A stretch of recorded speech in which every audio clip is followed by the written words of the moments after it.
I believe in God again. I need to get out of here. Dude. I need to spread. And like it locked me in. I saw that. I was like, boom. What the fuck I was like, holy shit, what the fuck happened? She has this fucking Gatling gun that's like strapped to her waist. Dude, and she said it's slaved to her visor or whatever. Yeah. Her Wherever heads she up display, looks. wherever she looks, you shoot it. Like a fighter jet, bro. So fucking that shit was cool, badass. bro.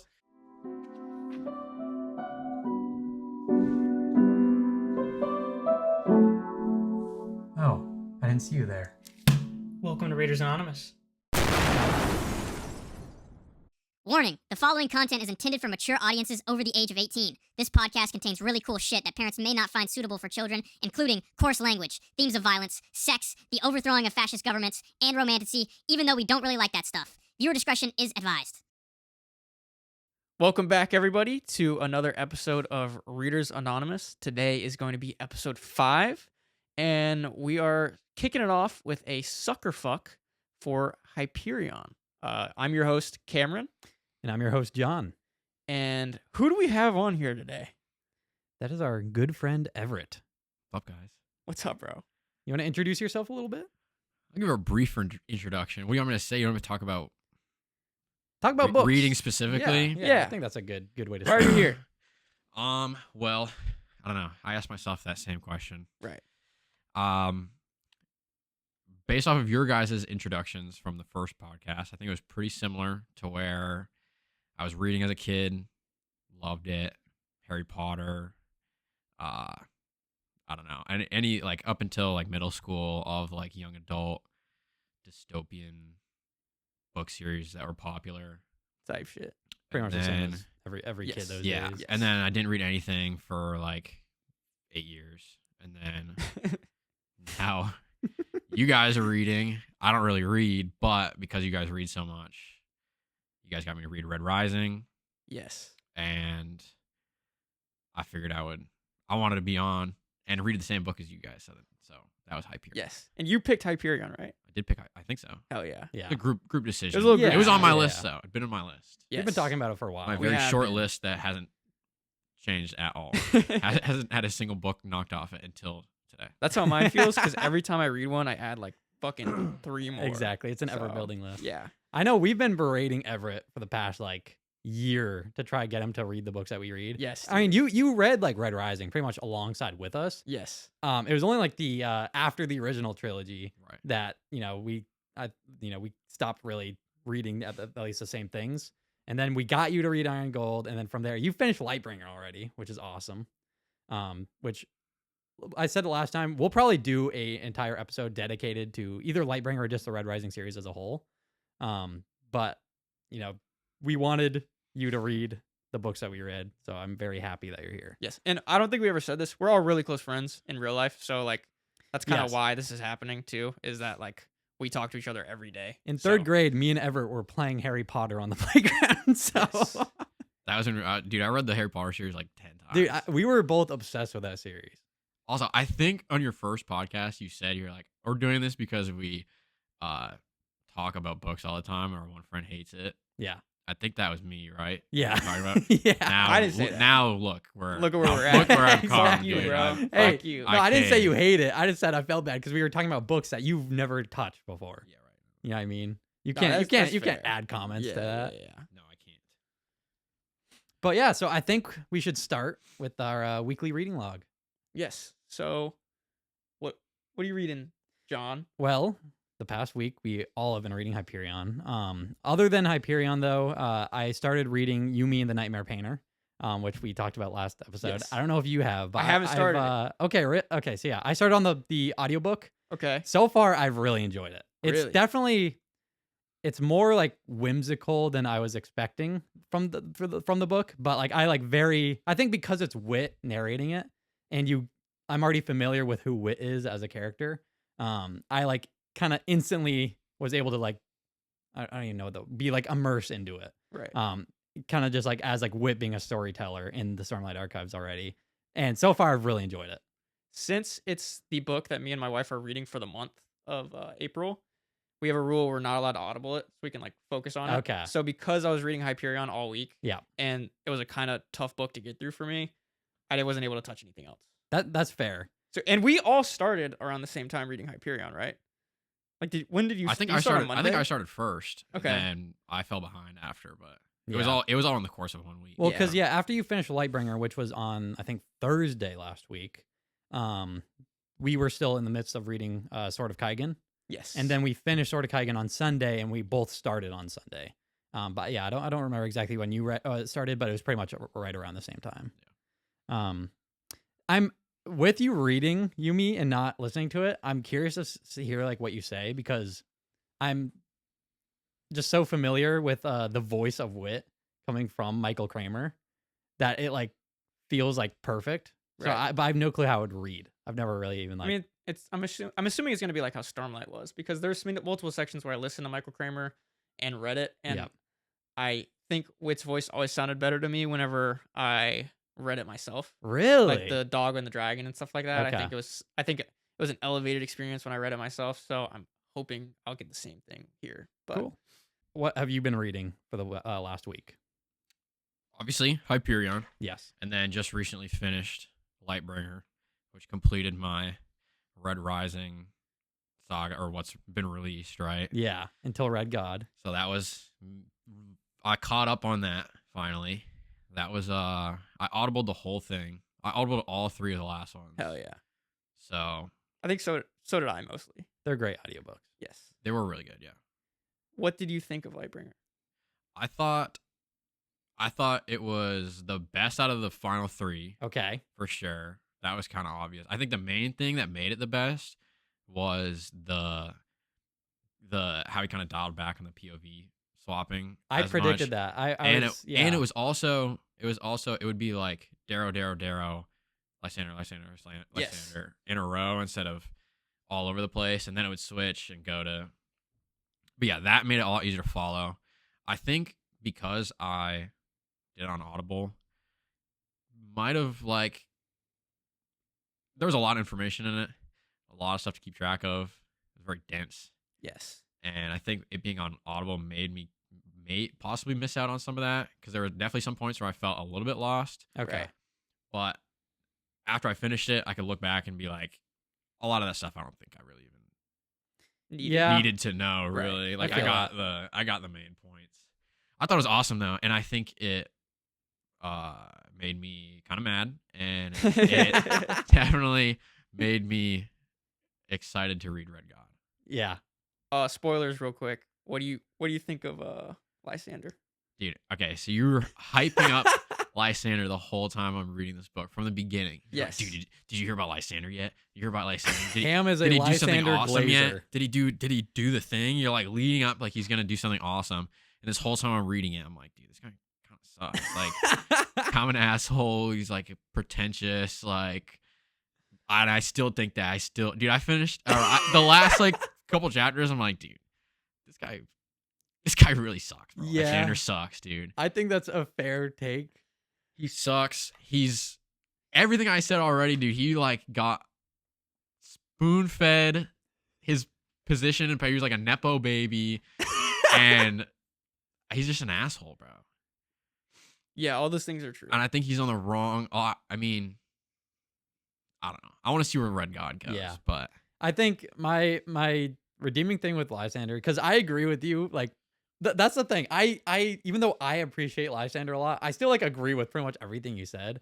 I just like I can see his perspective, and because I think it's shown his POV since Iron Gold, you understand his thought process and like why he like is the person who he is, why he like has that mindset that he does. So to me, he's like, even if he's a piece of shit, he's like just such a well-written character. And I do like resonate with some of his beliefs. Not that like they're necessarily good, but I at least can like understand the logic behind it, to which makes me appreciate it more. Yeah, I think he's the most realistic character in the series for me. I think he's one of the most well-written characters. I can respect him. Yeah. I have respect for him. At the same time, it's like, dude, what are you doing to my boy, dude? Yeah, type shit. What are you doing to my Yeah. boy? I know. Yeah. He's fucking up the whole operation right now. What's your But take? hey, maybe it's for the better. My take? Yeah, just a a brief overview of your take. I want to wanna hear save your it fucking for take on the Lysander, full dude. thing on Lightbringer. Give us like a glimpse at it. Lysander's my favorite character in the series, All right. and that's all I'm gonna say. That's a good glimpse. He's goated. He's the only character that truly, other than Darrow, gets shit done like fast. Darrow in the first trilogy, I can respect that. Darrow in the kind first of. trilogy was the same way, whereas he didn't have a care for everything going on around him, and just like took care of business, blew shit up, didn't care how many people were gonna die, killed millions of people. No, that's not Darrow. He did kill millions. No, of he people. did, but you said he didn't care who had to die. Okay, I know. That was like the whole thing is He- like how heavy of a burden it He was. cared, but he still did it and didn't like. What's the word I'm looking for? He didn't Let fuck. his like Falter. He didn't moral- falter. He didn't Yes, let his he like didn't morals falter. get in the He way. of knew getting what shit he done. was doing was bad, and he felt bad about it. But he still fucking like did it immediately. I think that's why I like Lysander because he does admit that like these things negatively affect him. He's not Yes. like he's not doing these things out of like, oh, I'm like this is the mission. It's okay no matter the cost. Like he acknowledges that like he's putting a burden on himself, yeah. and he like And 1.5 seconds later, he pulls the trigger. Yeah. That's what he's Yeah. he gets shit done. That's all I'm gonna say. As much as it sucks. So all right. I think that yeah. that's We could we'll go into this at some point. Yes. because I think this is a topic that needs to be talked about. he should be here too. When You is should be when here. is Red God supposed to come out? Originally it was supposed to come out like it was talked about summer 2026, so this year. But then Pierce Brown came out and was like, no, it's probably not going to be summer. So some people are thinking the end of this year, and that's still possibly on the table. But he doesn't want to give us a release date because he doesn't want to feel like beholden to that. He wants to like take his time with it, make like the perfect finale, which I respect a lot, and I want him to do that. He's already written 1,200 pages. How many pages is Lightbringer? That's a great It's like question. 800 I think it's somewhere like around 800. there. I know But it's to not be over 1,000. fair, That book is long as hell. He Yeah. finished Lightbringer and cut out an entire POV. Yes, so he could do the same thing with Yeah. Red God. So it's very likely on revision it'll be H-Round. You know Atlas? Hmm. He was originally another POV in Lightbringer. That'd be pretty sick. That I would thought have been that so would've been interesting. That'd be so awesome, sick. dude. It just would have been too long. Hopefully, It he, would've like been too long. after the There's too many series POVs. ends, I know. he'll come out with like a novella or something that's just his like Yeah, that'd be cool. I doubt he's or gonna- like a Lightbringer extended cut or something. Right. The first one of the three, the second three was like pretty hard to get through for me. Really? With how much POV switching there was, it was a lot. It was definitely I hard think to keep track. That's why I specifically didn't read Iron Gold on Audible. It's because I knew I was gonna Yeah. struggle with that, whenever I read it physically, I was able to just like lock in. It took me way longer to read it, but because of that, I was able to like just like be there the whole time. You know what I mean? Because it is information overload coming from the first three books. Audible is like a blessing and a curse. Like I can read at work, Exactly. and also at the same time, I probably miss. Yeah. some good Yeah, choices. that's- I'm not as locked in. I definitely like pick and choose what books I listen to compared to which ones I read because you get way more information when you read for sure. Now that I care enough about Red God, I'll probably read it physically. Yeah, especially since it's like the big finale, Exactly. dude. It's And gonna that be shit might so take me hype. 6 months. But Yeah, I don't give a it'll be fuck. alright. Yeah. Also, certain activities like I'll listen to a book even if I really care about it. If I'm driving, I can pretty much listen to a book and feel like I can get all the information. But if I'm like working or doing anything at all, like sometimes I can't. Well, tell me if you feel the same way, but even if I'm like doing something, some days I'll be locked in on the book, and other days my head just isn't there. Dude, You know what I mean? sometimes- It's just wandering. Sometimes I'm in the car and I'm like, I gotta listen or I'm gonna put this book on, and I'm just like, I don't know, I'm thinking about 100,000 different Exactly. things. My mind's I like just, running. I just turn it off. I'm like, yeah, no, I do the same not right thing. now. Yeah, no. I'll yeah, like that try to definitely happens. rewind it sometimes, Dude, and I'll I'm like, rewind 55 times. I can't Like, do "Alright, this, bro. This shit is not working. Yeah, some days it's not the day. It's definitely certain books too. Not every book's the same. Yeah. But yeah, I'm on the same page for sure. Dude, I'm ready to talk about Hyperion. All right, yeah. I'm let's- excited. Let's move to Hyperion. So yeah, as we said, we have all been reading Hyperion, and we'd like to do a sucker fuck on it. Where do we want to start on this book? Because I know normally we do like a plot recap.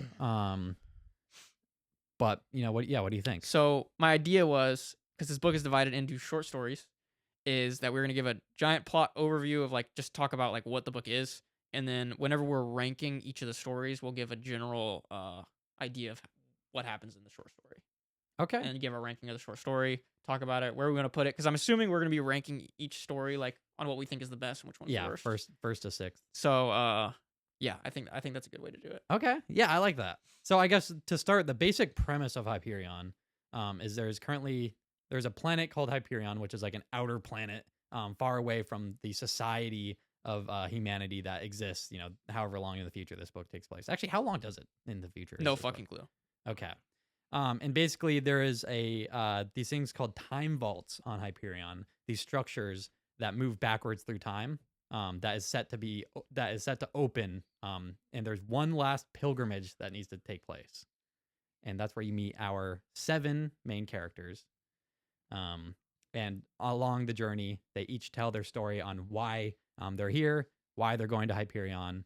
And the book is supposed to end with them getting to Hyperion and completing the pilgrimage. The reason why they go on this pilgrimage is because there's this creature made out of metal known as the Shrike, and they said that if you go on a pilgrimage there's a chance he will grant one person out of the 7 a wish, and they can get whatever they want, and all the rest of them will die. Yeah. So it's like war is going on, so it's like a last-ditch effort to go here and see what happens. The final pilgrimage. The final pilgrimage. All right. So so we start with the first short story. Everyone gives their ranking 1 through 6, and then go from there. Yeah, let's do it. And All right. we can just talk about if we thought it was good or our thoughts on it and stuff like Yeah. that. You want to give the overview on the first story? Yeah. Remind me briefly which one the first one was. Father Hoyt. Father Hoyt. Father Hoyt, The which priest. is the Paul Dior one. Yes. Okay. I think I had this. Can I wait? Should I say my ranking first it and then at the explain? Yeah, give the overview first. Yeah. Okay, so basically, Father Hoyt's story isn't from his perspective. It's from, well, I guess it is kind of from his perspective at the end, but it's about a different character called Paul Dior, I think. Or Yes. Diori. And he was a explorer, I guess, that went to go deep into this remote area of Hyperion and finds this like uncontacted tribe called the Bakura. I don't Bakurai? I don't know how to pronounce it honestly, but I think Something you're right. like that. Yeah, It's this it's fine. uncontacted tribe Jesus Christ. that was, I guess, originated from this plane crash Onto Hyperion. onto Hyperion a while ago. They didn't, I guess they never found it or never found the survivors. And this uncontacted tribe is the survivors of that plane crash. Mhm. Yes. And they call themselves the 70. Yes. Because Good there's job. 70 of them. Good job. Which Paul Dior is like a priest and he's exiled to the planet, right? He's exiled. oh yeah, he was not explored. He was exiled. To the Yes. planet. Then he finds them. Then he, long story short, becomes one of them. Yes. And then because he came one of them, he can't escape. I guess his plan was to leave after, right? After Right, he yeah. found them, he's going to leave. Now he can't leave. He's stuck there. Yeah. And it ends with him, which one of my favorite parts of the book was that scene where he is found finally crucified Yes. on this electric tree, bro. This lightning Yeah. tree. Yeah. What are they called? The Tesla Tesla trees. tree. Tesla trees, yeah. This Tesla tree, living and dying every like second. Yeah, a important aspect of it was the fact that he was exiled in the first place because he lied about or Christianity, through the ages has been dying out after, the original earth was destroyed. They basically have like it's been a religion that's been dying out, and the priest who went to that uncontacted tribe lied about finding artifacts of like Christianity that predated earth or predated Jesus. And because he lied, he was, cast out from the church. He was exiled. And then while he was contacting this or like, doing the exploration on this tribe, he finds a like temple essentially with a crucifix. Found what he was looking for. Yeah. Yes. He found a crucifix. It's proving him right, and Yes, that's why yeah. he wanted to leave so badly. Exactly. Yeah. He was like, and he had like the pictures, recordings. Exactly. He was like, this is gonna clear my name. yeah. And he And found these like oh yeah, sorry. The reason why he couldn't leave is because they all have this like parasite on them that's in the shape of a cross, and it burns into their body basically. And he did like a body scan, and it has like its fucking like tentacles going through his body. and Growing shit. into He tried to him, cut it, and bro. like it won't come off. And anytime you die with it on, as long as your body isn't completely destroyed, it can regenerate your body. which is crazy. And if you stray too far away, It like it like knocks you out. knocks you unconscious. it hates Basically, it makes pain. you go back. Yeah, it wants you to go back. He said it felt like a heart attack. Yeah. Trying to leave. Yeah, I think that's a good overview. Yeah, that's great. All right, yeah. Who wants to rank first? I want to talk about some thoughts about the story first. Okay, you want to? Okay, sorry. Yeah. I want to give some. One of my favorite scenes in the book comes from the story. It's actually after the fact, after the story was done being told. Father Hoyt is in his room, and the consul goes because he doesn't finish telling the Yes. story. He like lies about the ending, and the consul is like, "Why the fuck are you doing this?" He's holding morphine over him because the guy's in so much pain. The way they describe him, like fucking like trying to like begging for it. begging Yeah, for it, bro. trying to like ripping his fucking skin off and stuff like that. And like I just had that picture in my head. And whenever he like took off his shirt and you saw his cross and the cross for the fucking priest on his back. Yes, bro. Oh my god, Dude. bro. Yeah, I think one. I don't know if I'd call it necessarily my favorite scene of that thing or of that story, but like one thing that like I really liked. I've never read like a like horror story or anything like that, but like whenever he says I'm gonna like go off and go to this like area that the tribe has not allowed me to go to yet, and then like I'll find out what's there, and then the next like journal entry is like, I believe in God again. I need to get out of here. I need to Dude. spread. And like you're like it like locked me in. I saw that. I was like, boom. What the fuck is Like did he holy see? shit. What the fuck happened? And you just like it did such a good job at like making you like rip into that book. It locked me in so hard. I liked the description of like the cliff where there's like this unknown on the other side, and then he finally goes down there, and the way it describes the Shrike Temple and I don't know, like the whole landscape there, Yeah. and then the where they take him into the labyrinth. The description of the labyrinth That was Yes. nuts. and how there's like Yes. only 9 in the whole universe or whatever, or 9 worlds with them. And it's being like That was fucking like awesome. glowed by the crosses there. Yes. And then the Shrike fucking comes and doesn't kill anybody. Yeah. Like tries to like wraps his arms around Yeah. the priest and just leaves.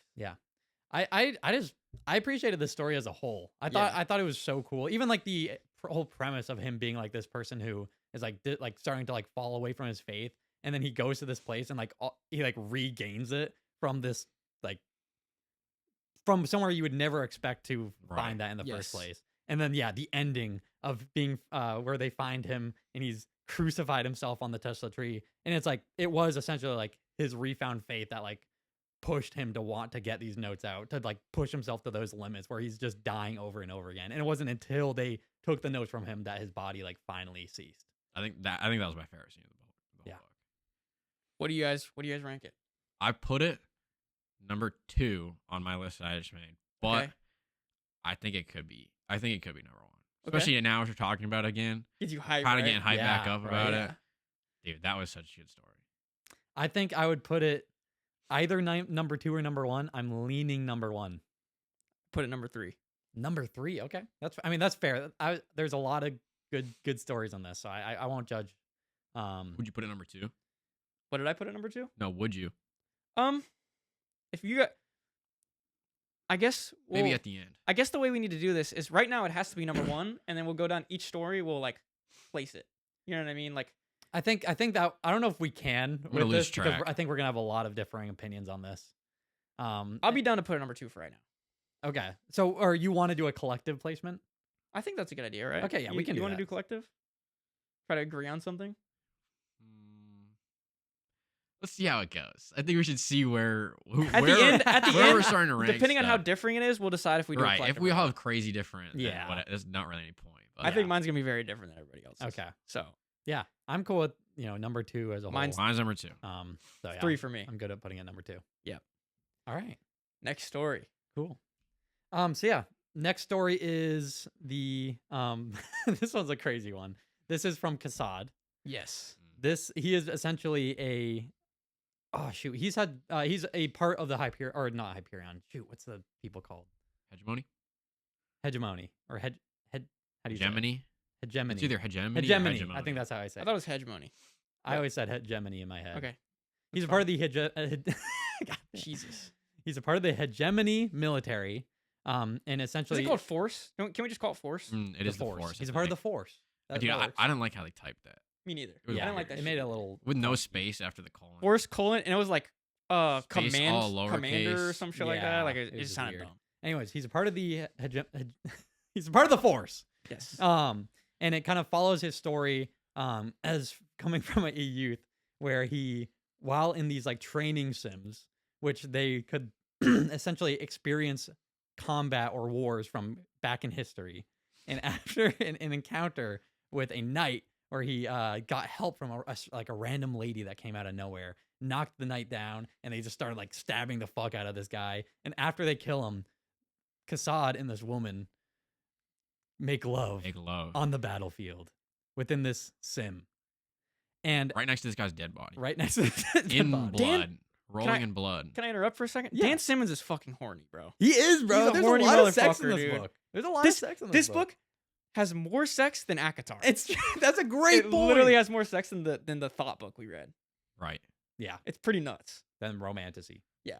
Anyways, I call it a continuing. thought book. That's After he left the sim, he couldn't figure out where who this woman was, where she came from, and he didn't see her for like a couple years until another sim he went into, and he found her again. And again, after he like fucking killed some people, they made love together. And like they're describing this woman as like the perfect woman. She's like beautiful and exactly everything he wants. And then doesn't see her for another couple of years. Another sim, they find each other. It like continues in that format where he sees her within these sims. After the last sim, he becomes a true commander or a true part of the military, a leader, and he has to fight these group of people called the Ousters, which is like a section of humanity that went out on its own, way back in history, and is like evolved into a new species. They have like essentially. long legs and Yeah. long limbs and stuff like that. They look really cool, and they have they have like tails. Yeah, I like it. or like robotic tails Yes. they use to They, like evolved to move around in zero gravity. Yes, that's what it was. They're like aliens. Yeah. Yes. pretty awesome. Where eventually this combat leads to where he gets crash landed onto Hyperion, where he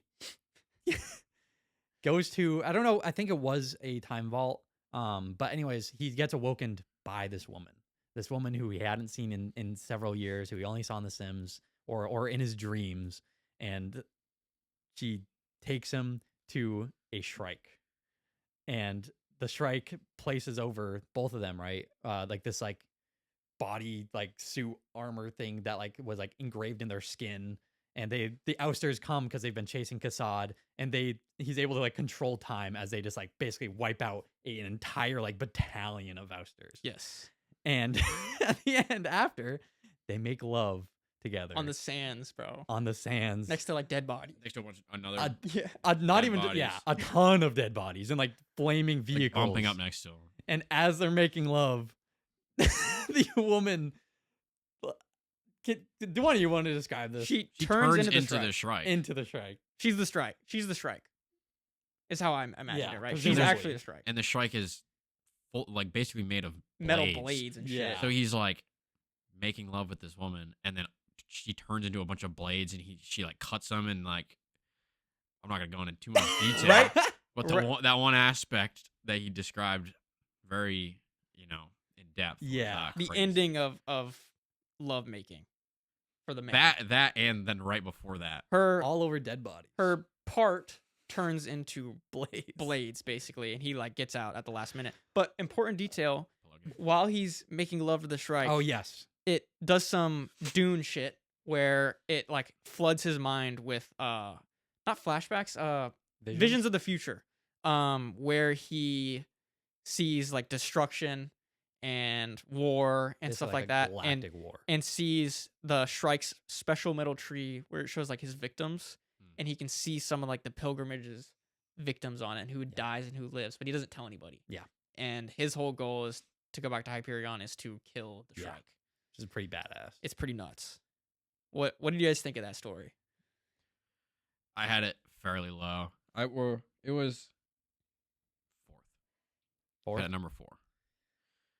I think that's fair. This is definitely the. I don't even know if I want to say the weirdest. It was weird. It was probably the It was the weirdest, but also like some of the coolest too.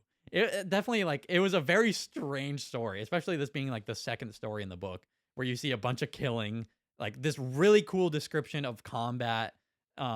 His like encounter with the ousters in the middle of space on like the squid or whatever, like all that stuff is done really well, and I think described really really well.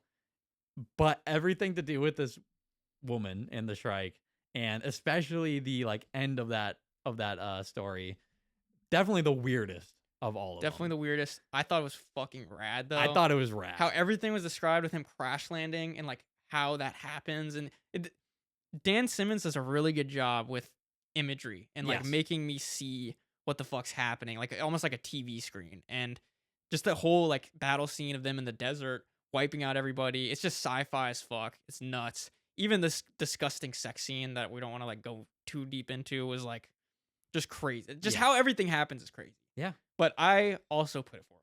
Let's go. I What- put it 5th, Okay. which Close. yeah, it's difficult because once again, I think all 6 are good. I agree. Yeah, I really like these stories. But yeah, I think of the 6, I would put it 5th personally. But yeah, I agree with you. I think everything within the story itself is done like very well. And even like the I thought the ousters were so cool. I thought it made like the description of who they are and like their combat or their like the way that they maneuver and their ships being so different from the rest of humanity, who's relied on gravity versus these people who have evolved in 0G, is done super well and is really cool. And also I assume was somewhat of inspiration for like the Askamani. I was gonna say, I like the Askamani. Yeah, I noticed a lot of similarities between this and Red Rising. there's Yes. also a The lot of similarities. Power gauntlets. Yeah. The Askamani or the ousters. There's another one. A couple of things I noticed. I forget what they were. Yeah, I think in general, you can, if like for us, we've read Sun Eater. There's a ton of things within Tau Sun City. Eater that you can see like were Tau City. tied from this. Which is it's kind of cool to see that like Hyperion like really was an inspiration for a lot of these. We gotta read sci-fi Dune. novels. Yeah, I can For only sure. imagine. which Dune came out before this book, right? Yes. Yeah. It's like the original, like, Okay, so The maybe it sci-fi book. came really from Dune. so, and we're just We'll see. What year did attributing it Dune to come out? Hyperion. dude, I don't know. 80s, I think this book came out in the 80s. It was- 89. 89. I think Dune was like maybe even older. Might be like 70s. It might be. Yeah. I could be completely fucking. I could be wrong too, but I'm almost certain because it came out also like before Star Wars. Like people always say Okay. like Star Wars copied it. You know what I mean? Yeah. So it had to have at least been 80s. Okay. So we're all kind of agreeants over Yeah. this one. So far, not bad ranking wise. No. Not too different. I don't think so. Third story. Yeah. Which one was this? I kind of lost chronological Third story order. is Silenus. All right. So third story is about M. Silenus. You were right. I was right. Again, thwarted again. What's new? I'm gonna go out and say it. This is my least favorite story. And of course I'm the one who has to fucking tell it. It's about this fucking poet. That's how he would say it. He comes from this fucking rich ass Family. family on old Earth. And he like is this fucking Nepo baby who doesn't have to do shit all day and like Lysander. basically fuck you. Basically wants to be a poet, but his poetry sucks. His mom dies, TLDR, and he has no family left, so she sends him on this giant ship where they put him in fugue, and she invests like the rest of their money into this like timeshare basically or whatever that's supposed to like gain money over time because they're in a fuck ton of debt because of everything they spent on Earth. And turns out that didn't do anything, and when he wakes up out of this adventure or fugue or whatever you want to call it, he is fucked on money. Broke. He's on this slave world or whatever, and he has to do this like fucking disgusting work where he has a seizure. Or does he have a seizure during fugue? I think yeah, the brain injury I think was because of fugue. Okay, so because he was in fugue for so long, he has this brain injury. It was And a stroke. He had a stroke. a stroke. Yeah. And he can only say like 8 words, and it's like fuck, shit, piss, cunt, ass, poop, and pee. Poo poo pee pee. Poo poo pee pee. And he like talks in these 8 fucked up words and is on a slave planet working, and it's like classic Yeah. down bad slave planet, really shitty, where he ends up getting in contact with this manager as he's like writing his poem and the Hyperion Cantos or whatever. Yeah. And she finds it and she decides to save him basically. And she divorces her husband, marries Silenus, and they publish this poem. It's actually not the Hyperion Cantos. It's one about old Earth. Yes, that's right. And publish it, sells to billions of people across the planets, and he is rich as fuck. Where one really cool part about the story is it describes his house, and it's made out of all these Farcaster portals, which is basically like portals to other planets. This shit is awesome, And bro. every room, the door is a Farcaster portal. So every room is on a different fucking planet. Yeah. Which is really cool. Very expensive, and was sick. he ends up putting out a bunch of shit, loses all his money, and the editor that he's working for basically makes him put out all these shitty ass books Yep. that he's not satisfied with. So he basically becomes like classic bad author, like basically writing romantasy. And he ends up getting tired of it. Like, I want to write something good. You know what I mean? Yeah. I'm making this story sound really boring, and it's because it is. It's not me. This story is just that boring, in my opinion. After being tired of being a hack, he goes to some random like kingdom, basically. Tells his editor to go fuck himself. Sad King Billy Talks to or this guy whatever. named Sad King Billy. And he loves art. This kingdom loves art, and that's like why he like does everything. So he like takes him in under his wing. Boom, he's good again. And Sad King Billy wants to have like a giant art society, basically, where like they just create magnificent, like a new renaissance. And he wants to do it on the planet Hyperion, where he creates the city of poets. And it's in this desert, basically, and it's like this white architecture. It's beautiful. And Martin starts writing poetry about the Shrike. And he says that this is what like brought the Shrike back to life, basically. And Shrike starts killing people in the city.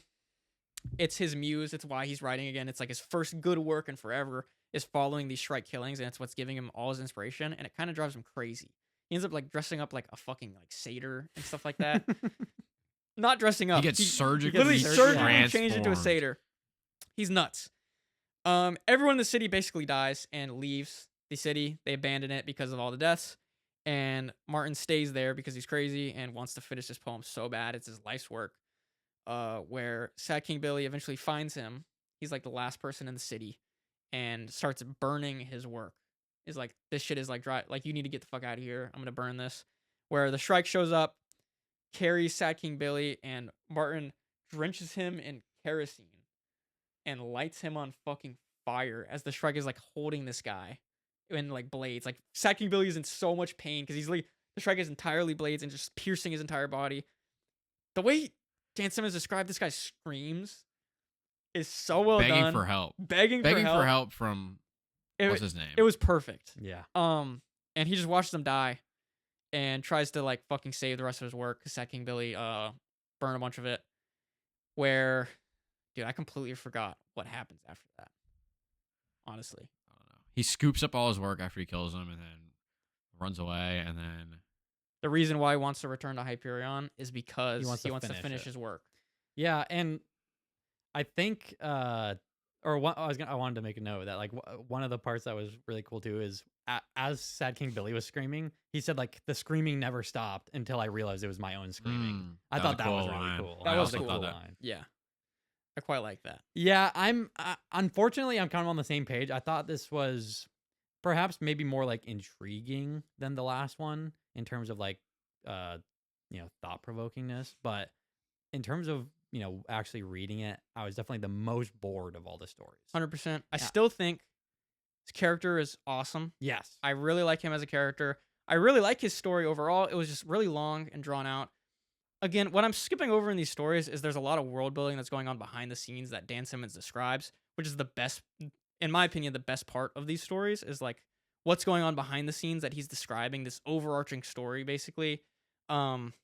That's still phenomenal in this. When I say this is my least favorite story, it's still great. But yeah, it's just it's slog to get through. there was honestly. such a big section that was just him, like about him writing a story not selling it, writing a different one, Yes, bro. not selling, going back and forth with his like record Manager or label, whatever, whatever. yeah. Basically, Just fucking that was yapping. such a big Yeah. section, bro. Yes. And I don't think it really helped. No, it could have been half as many pages as it was, and it would have been fine. Yeah. No, I'm pretty much on the same page.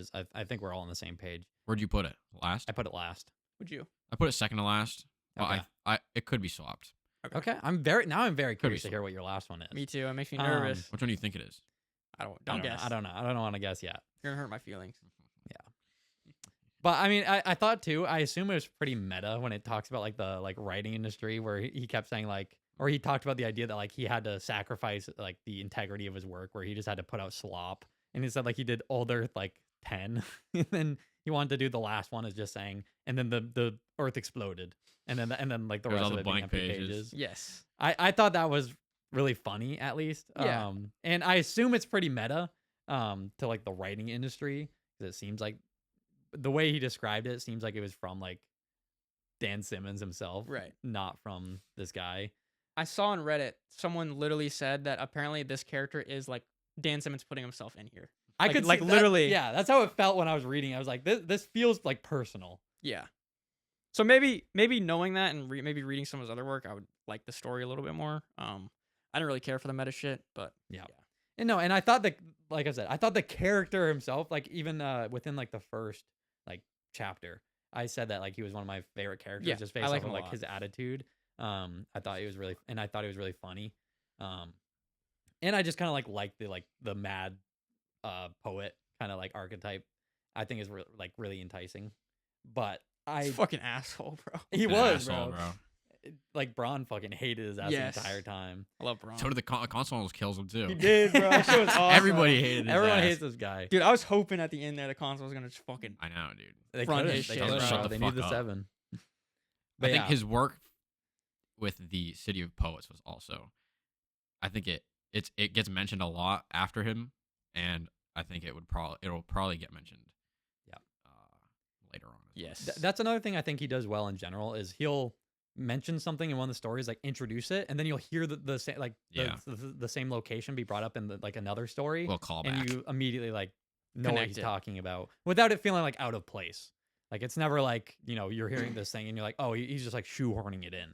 Everything feels like very organic, at least to me. Question. Okay. Do you guys think the Shrike really was summoned because of his work? That part I didn't really understand. I don't really think so. know how that made So I was sense. trying to. I think he's just fucking nuts, bro. I think he's a fucking idiot. I think he's insane. I'm guessing. Well, the only thing that makes me think he's not completely off base is at the very end, which, He's the only one that didn't die. where he said, "Don't you know I'm writing the future?" Right. So like, what the information or the things that he's been writing down is like their future, Right. which is like basically like gifted to him from the Shrike. So he obviously has some connection to the Connection to Shrike. it. But why And- him? How does that make any sense? I don't know. I don't know. I mean, and it could have to do with like the reason that he was brought on the pilgrimage in the first place. You know You'll what I mean? probably find out in book 2. Because that's the other thing you have to remember. They didn't like they all like volunteered to go on the pilgrimage, but they were still picked. Like they weren't like just like the only people who could. They were picked by the Shrike. Church. Millions of people want to go on this pilgrimage. Exactly. The Shrike Church is like a big thing. And as presumably the Shrike Church has some insight. Which Yes. he's there for a reason. He's not completely insane. Or he's insane, but there's Right. a reason for it. All right. What's the next story? Next story, number 4, is this would be Soul, right? Weintraub Weintraub. with Rachel. Yes. Do you want to say it? Say it? I do want to say. Yeah, All right, go for it. okay. Yeah. Okay, so Weintraub. I don't even know if I'm saying that right. I think it's Weintraub. Yes. Sounds right. He Jewish His- guy. his story. Yep, very important. His story starts off introducing his family, him and his wife and his daughter Rachel, who's this. It goes through her upbringing, I guess, until she is old enough to leave, and she goes to be like basically what's an archaeologist, however they describe it. She goes to the tombs. She's really interested in the tombs and like the Shrike and all the time stuff they have going on there. And I guess kind of like the catalyst of this whole story is she's in one of the is it a tomb itself, the Sphinx? I Sphinx? believe so. Yes. Or one of the times. She's like in the bottom of it, and something happens, and she On Hyperion, right? Yeah. on Hyperion, Yeah. yeah, on Hyperion. She's like in there, investigating or doing some Yes. sort of work. Something happens, and she has an accident, they call it, and then she wakes up at a hospital, and her parents are there, and they explain that she is aging backwards. She's going backwards in time. And every morning she wakes up a day forgetting the last day. So she wakes up thinking it's the day before. Yes. So when she goes to sleep, her like memory resets. So every morning she wakes up. So she wakes up, she's like, what am I doing here? And then they're like, you're in the hospital, you had an accident. And then the next morning she wakes up, what am I doing here? You're in the hospital, you had an accident. And I guess a big section of the book of the story is just explaining her decline in age and also the struggles of Weintraub and his wife's how hard it grief is. almost. Their Yeah. grief, Yeah. how hard it is to have this child that wakes up every morning that you have to basically lie to Yeah. and tell them they're okay for the day until they go to sleep, and then you get to do it all again tomorrow. This was hard to read. Like this was, if we're talking about the emotional impact criteria rating for this book, this carried that. Yes. This Yeah. carried that category for me. It was sad, bro. Especially once she started getting younger, Yeah, and they bro. talked about like how she wakes up and you have to explain to her like where her new clothes came from, and like Dude. and her friend, dude, like her birthday party Yeah. when like all the kids like trying to pretend that everything's okay.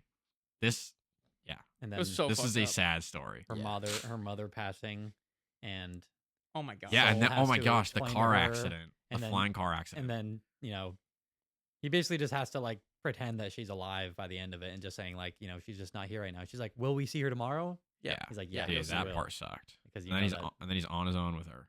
one important aspect of this story is the fact that Soul throughout it has been having a recurring dream where he's receiving a vision, and it's essentially like straight from the Old Testament, straight from the story of Abraham. Abraham, where he says, Soul, take your daughter who you love to a location on Hyperion that I will tell you, and sacrifice her. And it's like literally straight from the story of Abraham. And in the beginning, he's like denying it, like, no, I will never do this. Continues, like, denies it. And really, like, throughout the whole thing, he doesn't want to do it until he's like, she's young enough where it's only a few more weeks. And he finds out at the end his wife has also been having this dream. Yes. The same dream. Which And they never told presumably each other. Given from the Shrike himself. Yes. Which obviously plays off of the fact that he's Jewish. So the Abrahamic stories are like, that's been like something he's known about, and he like studied it after the fact of receiving these visions. So you kind of see like the contrast between the Bible and this, and obviously the different circumstances. But it's And a crazy story. And bro. his struggle with now his belief in God is like Wavering. he's questioning his faith. Yeah. Yeah. And he goes to all these Shrike temples asking for help, and they're like, they don't even want to touch him. They don't want to talk to him. They're like, your daughter is. Yeah. They said, one guy said, your daughter is blessed and cursed, Yes. and we're not gonna help you. They ban him from all the churches, and then before the end he moves to like a Jewish. I don't know, is it Jewish world or some sort of Jewish city to where I think that helped him a lot. Kind of find peace. Yes. But They- he's still they took care of them a lot. Rachel's an infant at this point. Yeah. With the story of Abraham and I really liked his questioning himself on a lot of that, the religious Yeah.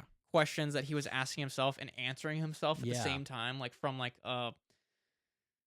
someone who participates in like reading the Bible and stuff like that. Yeah. And how he has the answer technically to it, but like still it just like doesn't make sense for him. You know what I mean? How Yeah. he has to do something so fucked up as to give away his daughter. Yeah.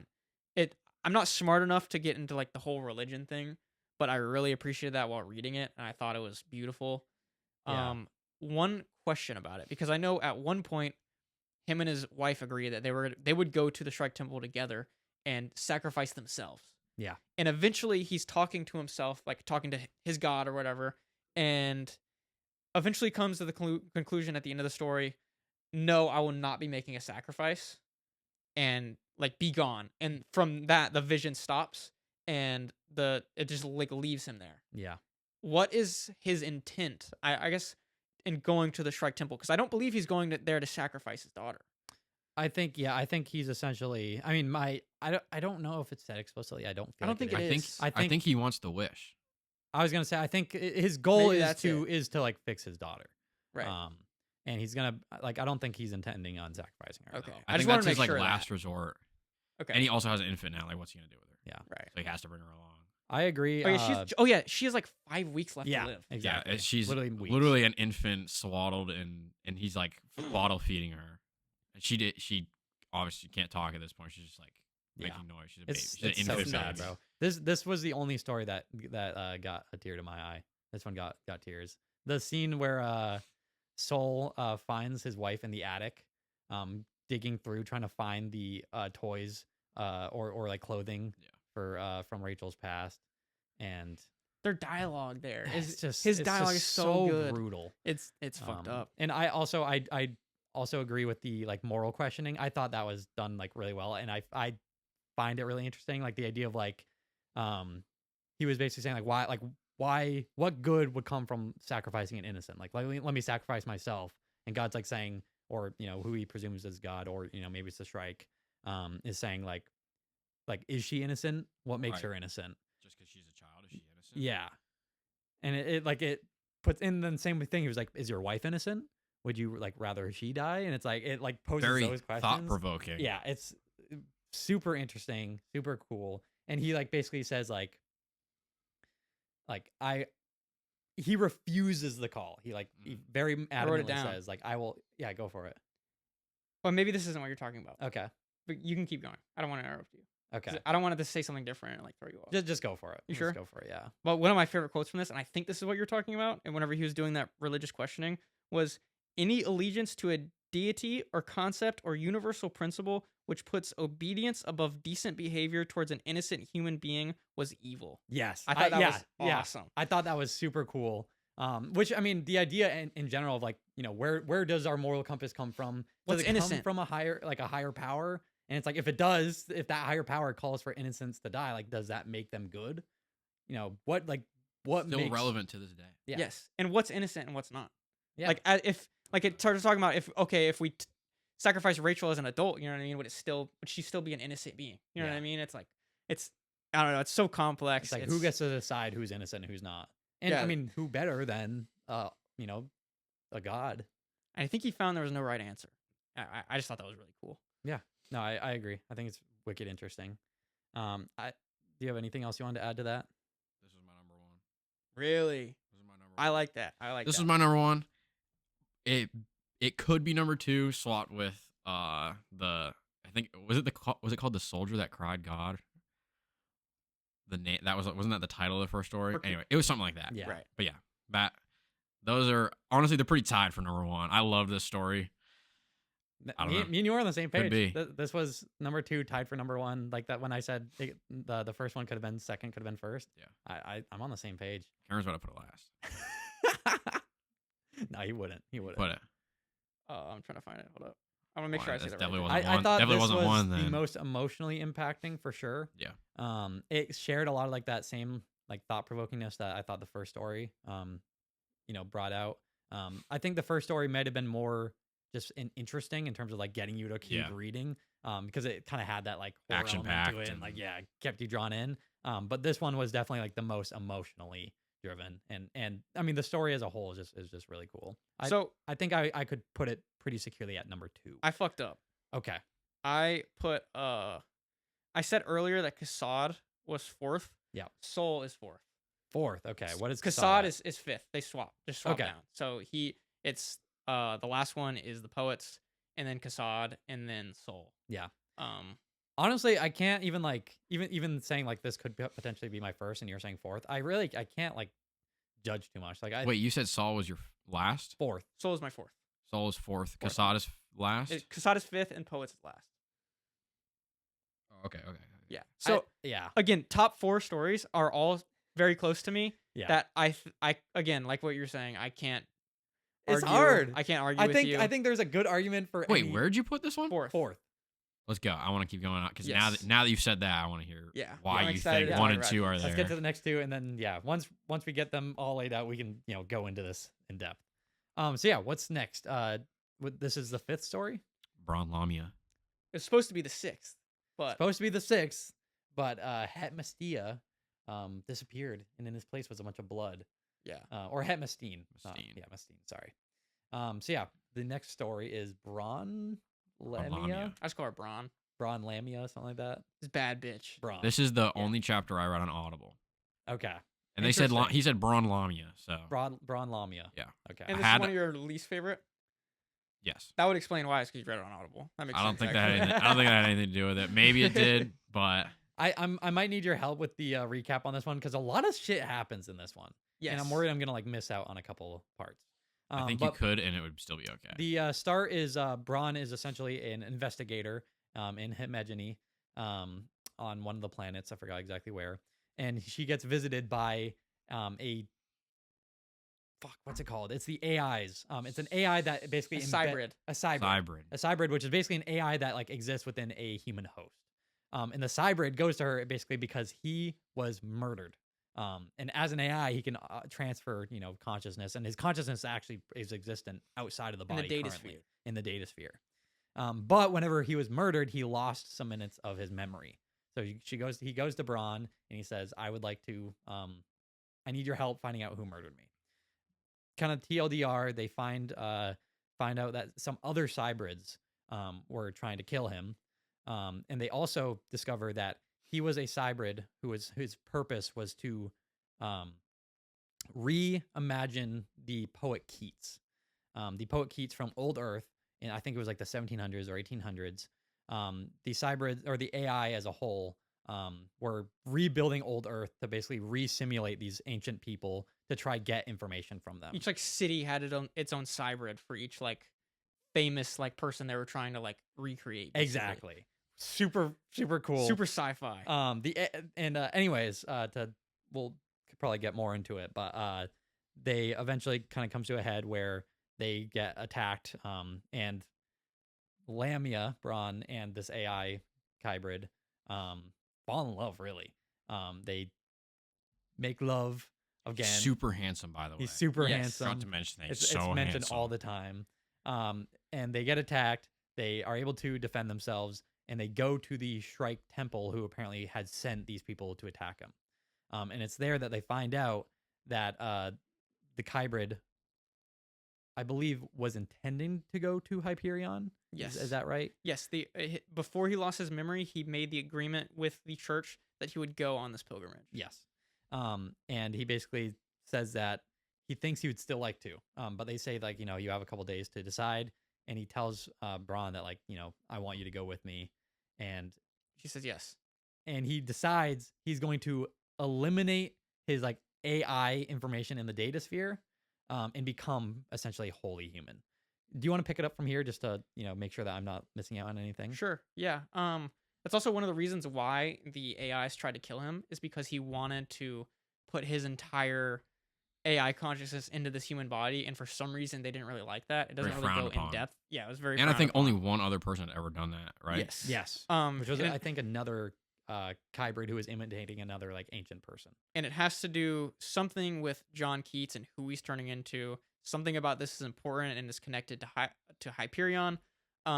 They go to one of their friends named I forgot his name. It's not important. He's a cyberpuke, which BB. is basically a human who travels the data sphere. It's like some cyberpunk shit Yeah. where he literally like takes something and connects it to the back of his head and goes into this crazy data sphere and Yeah. where the AIs live and all this It's like information a is. 3D, representation of like Yes. the internet. He's like internet surfing. And they want to find out why, basically. So they Also, why the AI is so interested in Hyperion? Yes. Because that's a big mystery too. And they go in and they use his AI shit to basically get past like all the firewall and get the information they need. And as they're on their way out, the cyberpuke, there's like shit that like is supposed to stop humans from getting that information because it's super protected among the AI community. And the cyberpuke's head fucking explodes, which was nuts. Isn't it kind of like a sacrifice thing? Like he stopped them. They were trying to get out, and he was like fighting them on the way and that's out. how they got out Yes. safely, and he didn't make it. Exactly. And they don't even have time to like talk about it because they know people are about to get like sent there, and they just fucking like leave. And she passes out because of the damage she took, and they wake up in the slums in these like sewers where like all the crime happens, and he tells her what they found, which is that the AIs are in 3 separate groups. The separatists, I forgot what the other group is called, but they're basically, they want to keep the peace. There's the people who want to eliminate the humans, and then there's the group of people that keeps all these people in check there. I mean, the group of AIs that wants to do something with Hyperion. Do you remember exactly what it was? Oh, sorry. They want to create this super intelligence. I forgot the exact word they used for it, but it's basically God. They want to create a God that knows every anomaly, and knows everything that's going to happen in the future and can predict everything, because as of right now, they can only predict like 98.99% of the future. Yeah, well, so they said that I think they can only accurately predict 98 point whatever percent, like 10,000 years in the future. Yes. But apparently Hyperion and everything regarding Hyperion and the time tombs there Is a contingency. is something that's like outside of their view. Yes. Which makes sense if when you see them moving backwards in time. But yeah, that's fucking so cool. And these 3 AI groups are like fighting. And the reason why they were targeting the John Keats hybrid is because, again, since he's connected to Hyperion, they can't predict the future around him. So they just want to fucking eliminate him. Yeah. And again, she's connected to that, which makes sense on why they want to kill her too. And they're like, okay, we need to get to the Strike Church so they can protect us and take us on this journey. Once we get on the main ship, we're gonna be safe. Yeah. And they suit up. She has this fucking Gatling gun that's like strapped to her waist. Dude, and she said it's slaved to her visor or whatever. Yeah. Her Wherever heads she up looks. display, wherever she looks, you shoot it. It's Fighter jet, bro. so fucking that shit was cool, badass. bro. That was badass. He's got like the gauntlets and stuff like that. They've got this crazy armor, and they have this whole Bonnie and Clyde-esque moment of traveling up through this like cyber mall and everything blowing the fuck up, them trying to kill him, and it ends with Keats' character Johnny. basically dying off. Yeah. And her taking on the reins of going to Hyperion. Most important part of this is that while they were in the slums together, I forgot to mention this, he had a chip implanted into her head, which is like this like cyber drive that can hold millions of terabytes of storage. So he uploads his AI consciousness into her fucking head. Yeah. So that he's like almost a like living in passenger. her fucking Yeah. head, basically. True love story. Which is so fucking cool, Yeah. bro. Everything about this story was peak fucking sci-fi for me, which is why I ranked it at number 2. Kind of not that exciting being number 2, but again, it Yeah.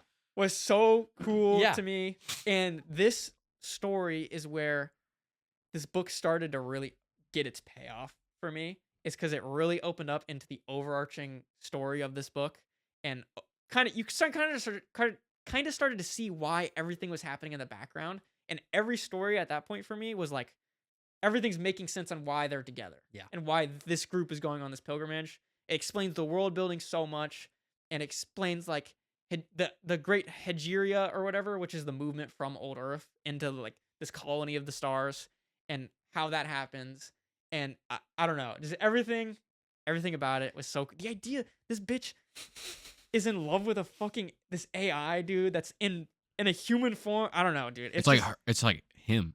Yeah, Instead of her, it's him. it's crazy sci-fi shit. Dude, it is so And he cool. also didn't he also come to human form when they got blasted out with BB, the cyber puke? Yeah, Yes. she that was At when the end of he, that, wasn't that eliminated also his when he AI persona Yes. became fully human. fully human, which I- is crazy. So yeah, when I was saying how like I feel like almost every story has like a good argument for why it could be number one. This one, I think I struggled a lot with it, like against the other two and against one other as like my top four, which is the next one. This one I think had by far the best world building. The whole idea of the AI and like them having like their own civilized or their own like society that exists like as a almost like a like over compassing society over even humanity, but only like kind of like in the background, and humanity themselves kind of understand that, but at the same time like it's like this weird game they have to play where they know that the AI like control more than they should, but at the same time, you know, the AI is like terrifying in like their capability. I mean, even the fact that they can predict so much into the future and they rely so much on the AI for their everyday life is just so cool. And also like the chase scene where they're Braun Lamia is chasing the person who had murdered Johnny originally, and they keep going through the like different fuck, what And are that they called? museum, all the Farcasters. Farcasters. The Farcasters. Yeah. It's almost like it's like it's just so cool. Like them going to different atmospheres, different like locations as they're like going through this sci-fi chase. So cool. It was like a movie to me. I put this. Oh my god! I say that it's at number 4. It's okay to change your rating. It's at number 4. It's at number 4, but like which sounds so bad, but it is so good. It's just the other ones are just that good too, unfortunately. And the scene where she talks to one of the main senators of their world. I forgot what's her name. Is it Gladstone? Gladstone, yeah, And the CEO. because she has information about the AIs, and she reveals a little bit about the ouster attack going on to Hyperion, why that's happening, and how because they know the AI is like kind of against them, how they're using this ouster attack to want to connect Hyperion to the colonies Yeah, and basically forcing the AI's hand. yeah, But that the humans, they don't know yet that the AIs have been in talks with the ousters. yeah. The AIs are like one fucking step ahead of this whole thing, and that whole It's all connection connected. is It's so perfect. cool. It's It's so well perfect. done. It definitely like ties up a lot of what you've seen, and it kind of like begins to make the world make a little bit more sense. it's like one big story is what it feels like. Yeah, The way it describes everything in the background, it's like one big story, and I just fucking love it. My favorite scene was when they were with BB and they were in like the 4-dimensional cyberspace Yeah. chase. That was pretty Dude. awesome. I didn't even like fully grasp it, but I didn't fully grasp No. either, it was bro. it was Yeah. weird. It blew was my like kind of fucking mind. confusing, but it was honestly, I Pretty sometimes sick. when I was reading this book, I kind of like thought like sometimes I feel like I'm too stupid for this book sometimes. I agree. Like some of the concepts and like the interlocking like things that are happening at all times. It like I feel like I need to like reread this book like a couple times to like fully grasp everything that it brings to you. I put it last. you put it last for real? Put it last. Why? It just felt kind of like a drag. You think it was worse than the Poets one though? That was my that was 5 and 6, whereas the Poets in this one. Okay. I could swap either of them.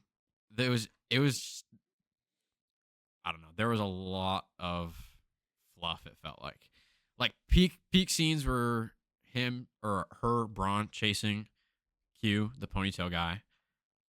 Them going through cyberspace with BB, and that him dying on the steps. Yeah. Yeah. All the rest was like there was like the detective work, like that was cool, but The detective wasn't work super wasn't the best. exciting. It wasn't that And good of a then- detective story, in my opinion. Yeah, and it was also I thought it was a little confusing. Yeah, for sure. I With could the AI understand that. stuff and all them making all the connections, kind of a lot at once, but it was also felt like it was kind of drawn out.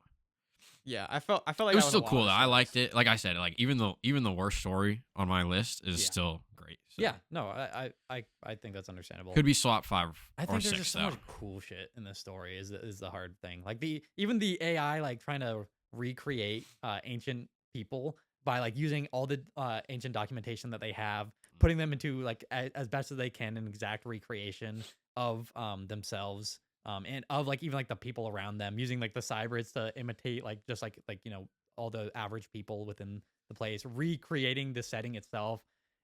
That whole concept is just so cool.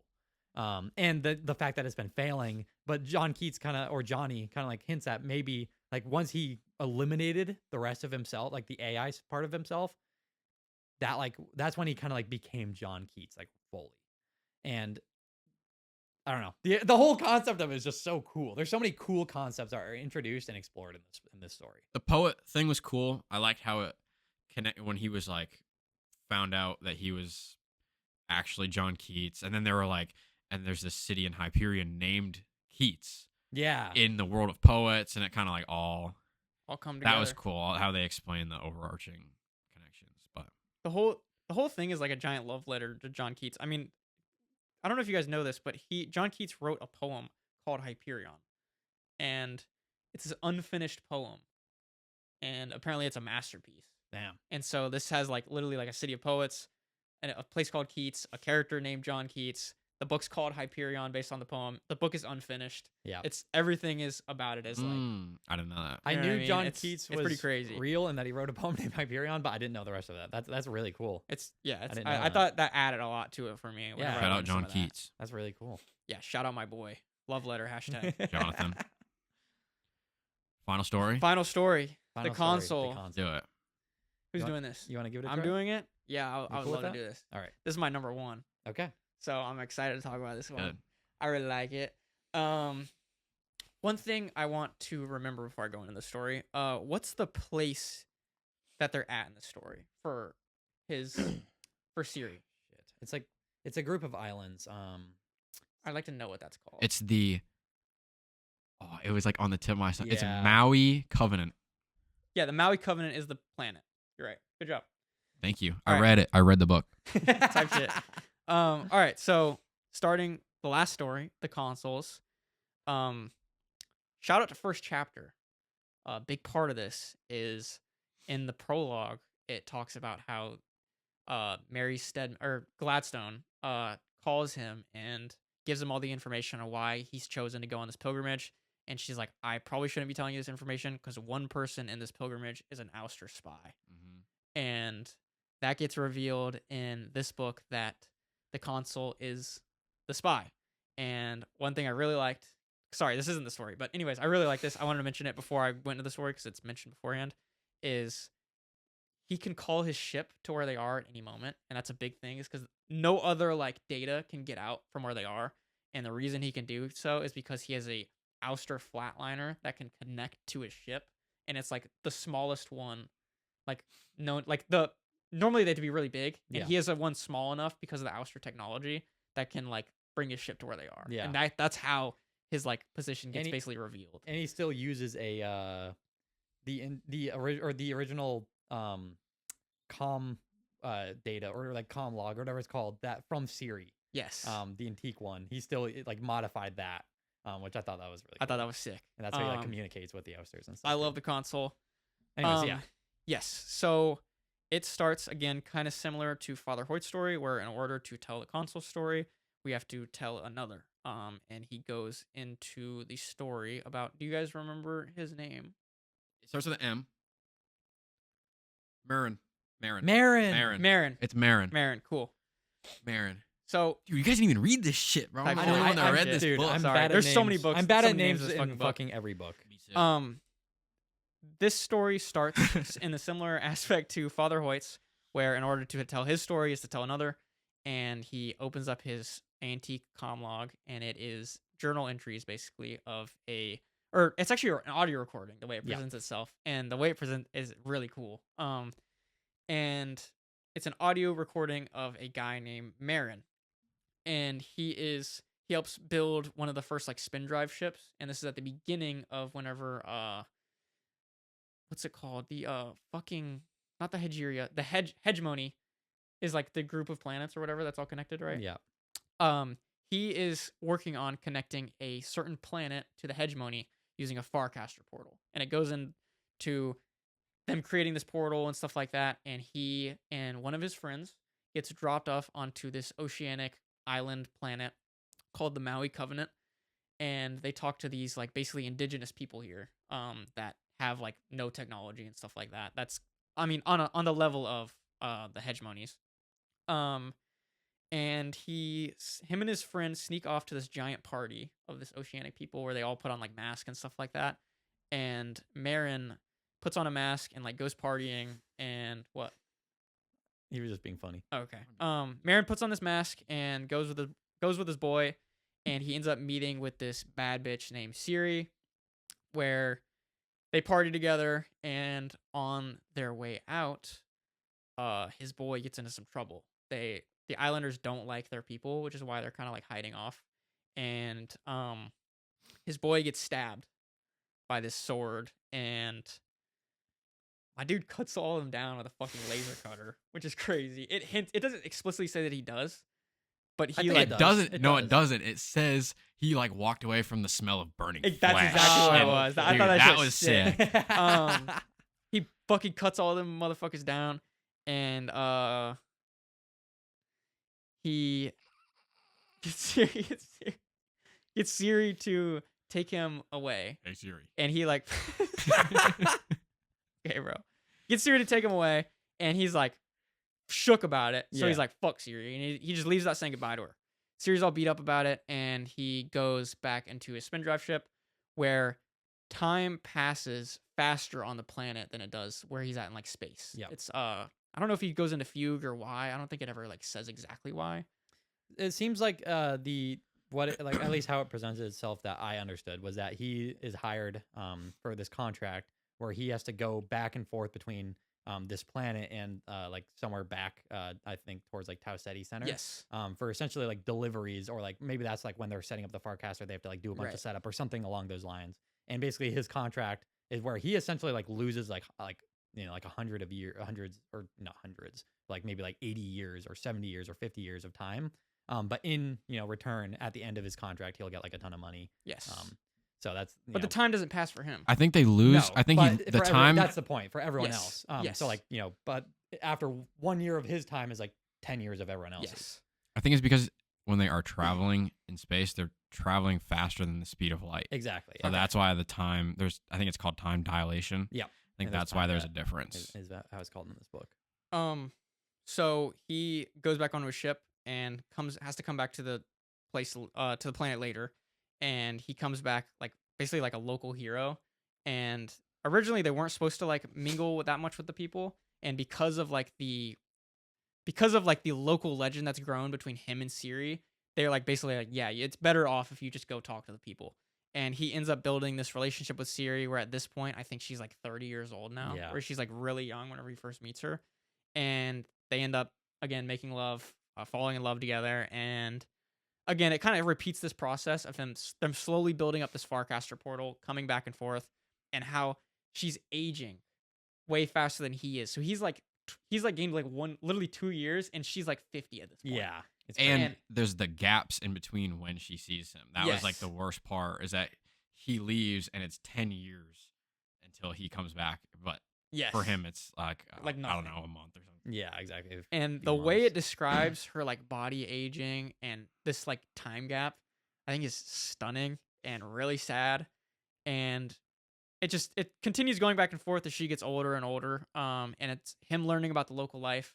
These islands are basically like pulled along by like dolphins and stuff like that. Is that correct? I didn't get the memo that they were pulled by dolphins. They're like but the islands are moving, and as Yeah. it's connected to the dolphins somehow. I think it was just I I think they just like dolphins. yeah, I think they just like dolphins. So So yeah, you were right. The islands do get moved by dolphins. yes, they're the Motile Isles is what Yes. it's called. It was like a Um, Mandela effect. That's crazy. Yeah, I remember the importance of the dolphins, and but I saw it more as like a natural importance of them, like because they were brought from old Earth. Right. And the fact that like they're one of the few creatures left from old Earth that are still preserved. And kind of like the fact that like how intelligent they are and how they were built up as like these like beautiful creatures. I didn't realize that they migrated Shepherded the the islands. islands. I don't know to the how I missed equator. that fact. It Yeah, I must don't have remember been that either. somewhat small. It's only like one of the most important parts of the whole fucking story. I- no way I it's one of the That's most. not It one is of because them. the whole thing is that it's the Motile Isles, and after they kill off the dolphins, the islands don't move anymore. That's like the big like emotional impact of that, is that like during, because it talks about it during the detective story, whenever they're running through all the Farcaster portals, one of the places they end up on through one of the Farcasters is an island on the Motal Isles. Okay. And it talks about how they get, because they in that scene, she goes on the, what's it called? The hoverboards, basically. Yeah. And it talks about how the islands don't move anymore because of the Seer Rebellion that happened so many years That's ago. crazy. I remember seeing Syria Rebellion and trying to figure out where it was mentioned in the book. Yes. Oh my gosh, that makes me mad. And it explains how the islands like don't move anymore and how Yeah. like fucked up it is. Yeah. But yeah, that's one of my favorite callbacks in the Okay, book is like yeah. how that happened in the other story. That was kind of skipping ahead a little Yeah. bit. But yeah, he like falls in love with this like ocean life, basically. Falls in love with her. She's growing super old, and as it gets to the part where the Farcaster is about to be built, they're like on a boat together, and she's getting really ripe with old age, and she's basically just like asking him questions like delicately, like, so what's gonna happen when this Farcaster portal opens? And he says like, at first only a couple people are gonna come, Yeah. then people are gonna come on vacation, and then after the 5-year like ban on like movement, millions of Millions. fucking people are gonna come and like basically take over your planet. Yeah. And just her like kind of recognizing that hit so hard for me. And it eventually comes to the Farcaster portal being opened and him returning. And right before it opens, they have a ceremony with him returning to Ciri's tomb, where he is spending time remembering her. And he goes in this tomb where she left him some items, which is Yep. one of their like, it's like a magic carpet. Yeah. The Yeah. Hawking it is. Drive. Yeah. Hawking Drive. Hawking Well, Drive. Hawking map. Yeah. Hawking map. And it was like that and like some other shit from like their past. Yeah. And he's like deciding like if they should do this like shit or not. And that like confirms it for him that they're gonna rebel. Yeah. And they fucking blow up. The way they blow up the portal is like with these singularities and shit like that. That shit was badass. It was so And cool. she left him the mat so he could fly off before they blew up. Blows that shit the fuck up, and because of like the time it takes for the hegemony to travel to and from, they have like 5 years to get prepared. Yeah. And he helps these indigenous people prepare their forces and build ships and stuff like that, and they just get fucking destroyed. Where we learn that's where the consul comes in. He is one of the grandchildren of Ciri, and he has this fucking just hate in his heart for the hegemony, and Yeah. he ends up becoming consul for them. And it says that he just waits and just holds all this in until he gets to the point where he has to be a consul for the ousters, and he learns about their way of life, and he basically like agrees with them and how the hegemony is like stopping like human evolution basically. And that's why he's going on the pilgrimage basically. Let it all burn. Let it all burn. They go to they can stop they can open the tombs Yeah. at any point, and he goes with some of the ousters, and they're like basically like gonna take control of the strike and just Yeah. like let it lay waste to human civilization. And that's where he kind of like comes to the conclusion that both governments are like just fucked up. Yeah. He doesn't like government. Fuck yeah, consul. I love you. Yeah. Um, Burn everyone. And he just shoots the motherfucking ousters That and lets was that shit crazy. go. Yes, the fuck bro. off. and then lights the Yeah, the turns the ousters- machine on. Yes, bro. They have a device that will like slowly destroy the like time field that's around these tombs. And they were supposed to wait for this invasion for this like time, like the right time to use it. And he shoots the ousters and just sets it off anyways. Yeah, playing a double agent, bro. That shit's Walks hard. away. Explosion in the background. and- Walking away, not looking. Yeah, that's where we end with the stories, right? Pretty much. do They you- kind of like realize that the ouster obviously is a spy as he's telling this story to everyone. But at this point, they're essentially like But they were cool with it. we're gonna die tomorrow, or like pretty much all of us are most likely gonna die. Like, let's go out together. And they kind of made the difference that he wasn't a spy so much as a double agent. Yes. Yeah. And that he was working kind of more for like the greater good of both of them. Yes. He was an agent of retribution. I Yeah. think is Hell how yeah. they put it. I love the console. What do y'all think of that story? This story was awesome, man. I love this story. I have it third on my list, but once again, it's like one of those where I also have it third. as I'm Hell talking yeah. about it, I want to like put it higher, And it's so difficult because I think those top 4 stories are just, they're all so brilliant. This one, I loved it. I thought the whole concept of him coming back, Siri aging, and them still like finding a way to like love each other through this was like beautiful. I thought the whole like idea of this like group of indigenous people wanting to fight back against the government that's trying to essentially like modernize them and get and destroy what is like their world is just really cool. It's really enticing. It like you resonate with it a lot.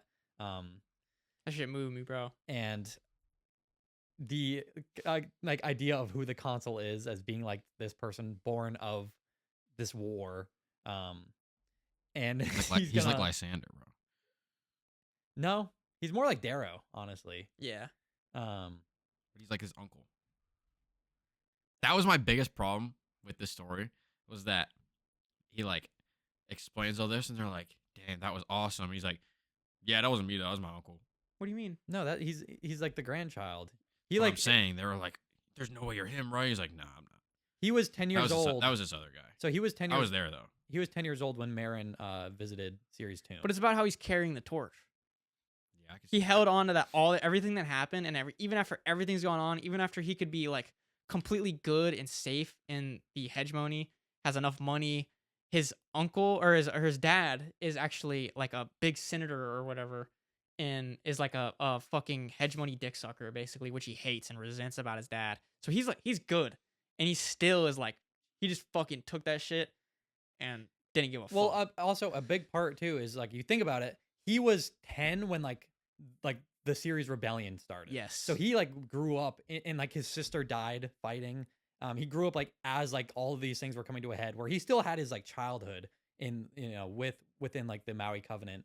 And also he was an agent for the hegemony when in like one of his primary jobs was essentially wiping out species that pose any sort of threat to humanity. That was nuts. Where and like that was another thing that was like resonated with me a lot, where like it talks about them like finding these beautiful creatures, the species that he admits are like beautiful and lovely, but for the purpose of the hegemony, they wipe them out. And they like commit. Terrible, bro. I forgot the word they use. It's like another word for like genocide, but like specifically towards these species. Is it patricide? No. It's like a oh yeah, and it's also revealed that humanity themselves destroyed old Earth. It wasn't a mistake. It was intentional. Yeah, they call it the big mistake, but they did it on purpose. So like it's like a repeating showing like the hegemony and like the evils that they do like consistently. It's corporations, bro. And it's I don't know. Like I think you can just resonate it with it so much. The themes connect so much to nowadays and everything that's going on in America, and you can 100% see where like Dan Simmons like stands on that shit in his writing. And I think that's really cool. Yeah. Again, yeah, I don't have much else to add to that other than what you said, how it connects back to the overarching story. It just put the cherry on top, and why this story is my number one. I just thought it was fucking badass, dude. That's fair. Man. Some good stories here. I think we could, is everyone good to move into final thoughts? Yes. So I guess, should we all go in a line and just real quick give our final ranking of everything? Yeah, we can do that. Okay. And then I want to talk about the ending of the book. Yeah. Okay. So for the short stories, or I say short story, for all the stories, I put number 1 was the priest, the first one. Number 2 was Soul. Number 3 was the consul. Number 4 was Braun. 5 was Kassad, and 6 was Silenus. Okay. Mine would be number 1, the consul. Number 2, Braun. Number 3, Father Hoyt. Number 4 is going to be Soul. 5, Kassad. And 6, Silenus. So yeah, mine 1 and 2 and your 3 and 4 were just swapped. Yeah. And honestly, I could do that. I couldn't. What was yours? I had Saul as number 1. I really appreciate the priest with number 2. I do think I could swap those two. Siri as 3, or consul as 3. And then Kassad, Silenus, and Braun Lamia is my last one. Although I could also swap Braun Lamia and the poet story. You would like save my day if you did that. Whatever, dude. Yeah, that's fair. Hell yeah. I mean, again, all good stories, I think. I they're think all in great. terms of the stories themselves, and then from there we can kind of move on to the book as a whole. Yeah, let's just talk about the ending. We talked about like the general overview. Yeah. That kind of the whole book as these stories are happening is basically just describes like in like small detail how they like travel through Hyperion and a As little bit of continuing world the building there. pilgrimage. I don't think it's that important to talk about. But the ending, it ends after their stories are told and they're about to go to these time tombs Do it. and do it. And after everything, after even they find out that he's the what's it called? Ouster spy. The ouster spy. They don't really care. They're like, we got to do this shit together. So, like, it's the most united they've been. Yes. Yeah. At the end. Het Mastine or whatever his name is. Hetmastine, yep. The tree guy is still there. They find out that they see him like go up to the time tomb Yeah. before they like I think arrive. it's him. They Pretty assume sure yeah, it's they him. think it's him. And they travel to the time tomb singing a tale together, and they're going to their. Do you know what they were singing? I do not remember. I really was- like this. It was the Wonderful Wizard of Oz. Yeah, That's I what the it really Wizard of liked Oz it. theme song. I thought it was That was so awesome Yes. when they said that. And it's like the fact that they're, it's a group of people going to meet the great wizard, Exactly. the Shrike. I thought that was awesome. That's nuts. I could envision it in my head. and that's where it ends. Yeah. Would you rate it? You want me to hear my rating now? Yeah. Now let's talk about the book as a whole a little bit. Talk I wanna about your s- book. Talk about your rating and then explain why. Okay, yeah, I like that. Okay. I gave the book a 4.75. Wow. I thought this book floored me in nearly every category. I think the emotional impact was nearly perfect. I think that was like one of the categories where I put it like just under 5. Where there was a couple spots where I felt like it was a little bit of a miss, where it just kind of it dragged a little bit for me. I wasn't fully engaged, but for the most part, this story like really grabbed me. It made me like really feel the events as they were going on. Like I was hooked, and every time I would like end a chapter, I felt like I had to put this book down and just like think for Yeah. an hour. Like every book or every chapter in this book, which I mean, there's only like a few, like it's pretty much one chapter is one story. Like you ended off and you were just like so satisfied with the ending. And I think it hit those emotional highs so well. And then moving on to like thought provoking, I think this is obviously a 5 in thought provoking. It like brings you so many different subjects of thought, from like philosophy to morality to even like issues with like current day government, but even though like it's looking at like this government like that's so far in the future. Just done perfectly, floored me. Characters floored. Like I could just keep going down the list. This book I think just does way more things well than it does poorly. And I think it does very few things poorly. How did it lose the 0.25 from a 5-star? So I think it really just has to do with the parts where it kind of dragged. I think unfortunately Silenus really didn't hit me as much as any of the other books or any of the other stories. And I don't think it's like not that to say that I didn't like a story. Like I said, I brought it from a 5 to a 4.75. Right. You know what I mean? But to me that felt like a miss. Where it didn't, like I said, it just kind of reduced that like emotional impact a little bit, where I just wasn't engaged for like a lot of it, unfortunately. And I say a lot of it is one part of one story, but still, it like kind of just tipped that scale just a little bit. And I could honestly, I said 4.75. I'm probably being an asshole for saying that. It should be a 5, realistically, from my perspective. But that's kind of like, that was a big part of it, where I think it extended out these things that probably could have been condensed a little bit better. Some of the writing was like a little bit hard to follow sometimes. But it's an old book too. So I think I give it a little bit of leeway with that too. Sweet. Yeah. I mean, glowing review for me. Great Hell review. yeah. I like that. What do you think, Everett? I gave it a 4 Okay. Solid. with my mathematical rating. Hell Yeah. yeah. I could give it a 4.25. I think here are my biggest gripes, right? Okay. I will have to say off the rip, when they were explaining, here are the 6 people and we're going to explain these 6 stories, I was like, I really hope this book isn't just 6 people explaining their stories. And then I found out that it was, and I was like a little bit disappointed, but then after reading them, obviously I appreciated all the 6 stories and I thought it was great. However, I am a little disappointed that that's all the book was. I was expecting like a full-blown story. I didn't want it to end when it did, which I Right. guess could be kind of seen as a good thing, that I wanted more. But like, we were on chapter 6, or it started, and I was like, this is getting a little thin. Yeah. I don't know if this might Yeah. just end here after this last story. Yeah. And it did. So that was probably my biggest gripe. And then, kind of along with what you said, there were a lot of parts I felt that kind of dragged and were a little long and tough to get through. This book took a lot of effort for me to Yeah, read. I agree. The deadline we set might have been a little ambitious, at least for me. Yeah. So, but that's not really the book's fault. But that didn't help, having the deadline. But it was kind of a slow read. Actually, the deadline might have made it better, because it might have taken me a long time to read Yeah. this book and Right. get through it. Yeah. I can resonate with a lot of what you said. I think especially with the kind of like going in and being like, oh shoot, is this just gonna be 6 stories? I hope Right. not. I had that same thought. I think this book convinced me though that wasn't a problem. I think it was really interesting when I said, you know how we try not to talk about the book, right? And I go, yo, are we going to read the second book? Before I was done, and you said, do you really want me to answer that? And I was like, no, never mind.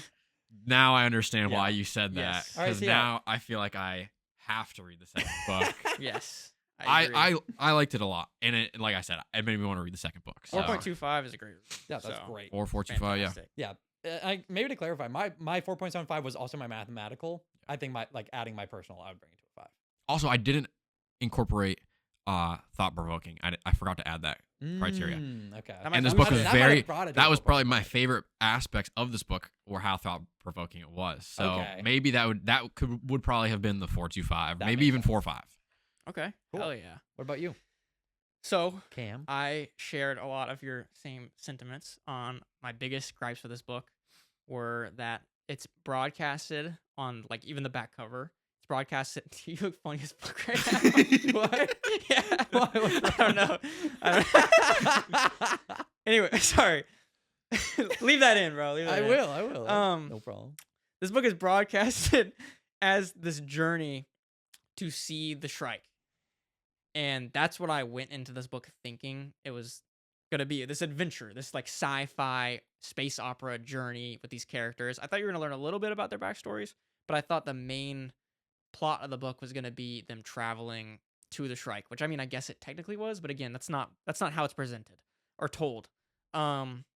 So I was really pissed whenever I found out that it was 5 or 6 short stories, and I was ready to hate this book.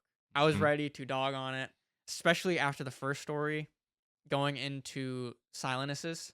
I was ready to give this book like a fucking like 2.5 or something like that, because of how much I didn't really, how fluff that story was.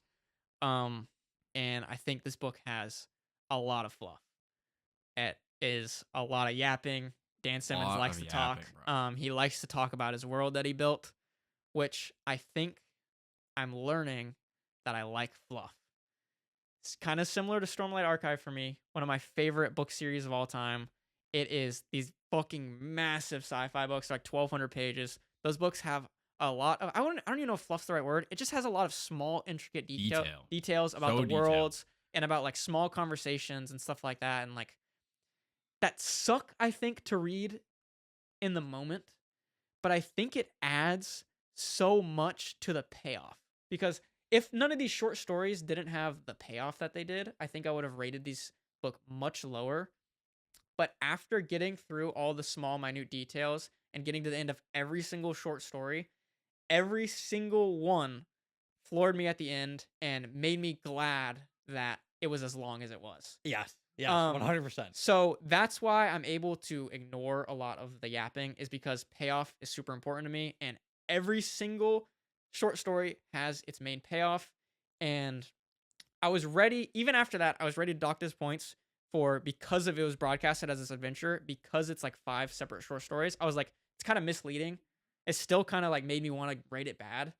But after you hit like the 5th story, all the small details in the background add up to this massive story, and you kind of realize it's not even about some of these characters. It's about everything that's going on in the hegemony with the data sphere and the AIs, with the ousters Yeah. and how it all connects back to Hyperion. It tells itself this grand fucking like journey in world building. And I think it's the best sci-fi world building I think I've ever experienced. I think it's better than Sun Eater. I fucking loved this world. All right, what's your rating? Wait, let me say one more thing. I want to I talk. was gonna say all this and give it a 2. The sci-fi is very important to me and how it's done. One important thing that we'll talk about a couple times is that with sci-fi, you want it to be extravagant enough to be like really cool, but you also want it to feel like it could happen in the future. And I feel like something like this could happen in the future with what's going on with AI right now in the world and like how corporations like lead the US and like pay for everything. I can see this book is very realistic to me and it's like fantasy. So with that being said, I give it a 5 out of 5 for me. This book fucking floored me. Awesome. So Awesome. yeah. No, I pretty much agree with every single thing you said. I think one thing that you can see like what makes a good author is pretty much every book has to have some amount of fluff or some amount of detail that like isn't like you could say, oh, it's not necessary, but it is necessary to just like the enjoyment of the book itself. And if you can make those parts enjoyable to read, that's like a very important thing that like not every book can do. And I think I was so enticed by the world of Hyperion that like it made it a pleasure to read, even though it was difficult. I like every time I finished one of those chapters, I never like thought back like, you know, man, I wish I didn't, and I wish it like was cut in half. Like it was never like so severe as that. Mhm. And I think like what Cam said, the payoffs always hit. They always floored me. Yeah, no, I can't disagree with anything you said. I think I agree too that this might be like my favorite sci-fi world. And even like someone like, you know, saying like it needs to feel like believable that it could happen. This book honestly has a lot of stuff that feels very like fantastical, mostly with like its descriptions, like even like having like a flying carpet is like you know, that Right. seems a little like fantastical, not really like exactly something like realistic necessarily, but I still like fell in love with it. I felt like it almost like bridged the gap between like something that's sci-fi and something that is more fantastical, something more like akin to like a Terry Pratchett. Not to that this is like so far to that level, without feeling like absurd and while still feeling like it like matches the tone of the book. This like I don't know. This book just does so many things right in the world building regard, and I think it's awesome. It's nice seeing guns in sci-fi and not swords. That's true. A lot of sci-fi books use the whole like plasma shield shit, and it's really nice seeing like guns just. So I really appreciated that too. It's a man of swords instead of swords. Yeah, It's true. and dude, everything involving the Shrike was fucking So crazy, fucking dude. cool, bro. That's what I was gonna say. One of my favorite scenes was like when he gets first introduced in the labyrinth, not in the Shrike Temple. I don't think. Yes, They're in it's the labyrinth. And the first description of him, bro, it's like this chrome fucking swords, and he's like not moving. He's like teleporting, dude. It's That was nuts, dude. so It's almost awesome, bro. horrifying. It It is said it horrifying. like twice With his but I- gem fucking eyes. It's like and- polyhedron head that has so many Yeah. different angles, and like the lights are almost like coming from like inside the Yeah. fucking head. When it moved, it said it like a couple times. It didn't say like he didn't move there. He was here and then he was there. Yeah. Like him saying it like that was just so cool. Dude, second book. We're Are we reading the second book. Fuck yeah. I Yeah. want to read the second book. for I think sure. if I didn't read the second book, then it's be a like why shame. didn't I even read the first exactly. one? Yeah. I think this book did a fantastic job of leading into the second book. Yes. And I mean, honestly, maybe I'm in disagreement with you guys, but like I feel like I could not read the second book and be content with what I read in this first book. Like it felt so much less about like the destination than the journey, and like you fit all the pieces of these stories together and it tells like a grand story without like any one of them being like so vital to like there's no one person who knows everything and knows the secrets of everything. Like you kind of just have to like realize what this world is as you're listening to it. And something about them like at the very end hopping together singing the Wizard of Oz before they finally meet the Shrike, the consul like putting his hand on Rachel's head saying like, I changed my mind, I'll ask for her. Like that was so sweet. I loved that. It like left me so satisfied, even like me wanting to know what happens next, what like happens with the Shrike. Something about the journey and like seeing that Payoff in conclude, itself. like is like so was satisfying to me. I agree. Where I could not read the second book and be satisfied. No, I want to read the second book. For Okay. sure. I want to read the second book. I gotta know what happens, bro. I gotta know what happens. I know. I'm Gotta- so curious. such a cliffhanger. You know who I'm most curious about? What? The fucking Father Hoyt story. What the fuck is gonna happen Yeah, with the two crosses on him and stuff like that? Do you Is he think gonna it's die? Sure, we never really found out what that was about. No, Do you think he's like What, they're don't you gonna think- follow the same characters? I think eventually so. it might have a new character in like the beginning or something like that. I think Okay. it 100% follows their journey into the You know, Strike Temple. you know, the only other mention of somebody having two crosses on him Who? was that one Bakura guy. Oh, it does Yeah. say something about that. He was, was- carrying. Oh One yes. one guy got blown to smithereens, and they took his cross and put it on You know another why? one's You know why? back. I think so. What? Why? Why they couldn't No, use his No, body? why he Why has the the two two? crosses?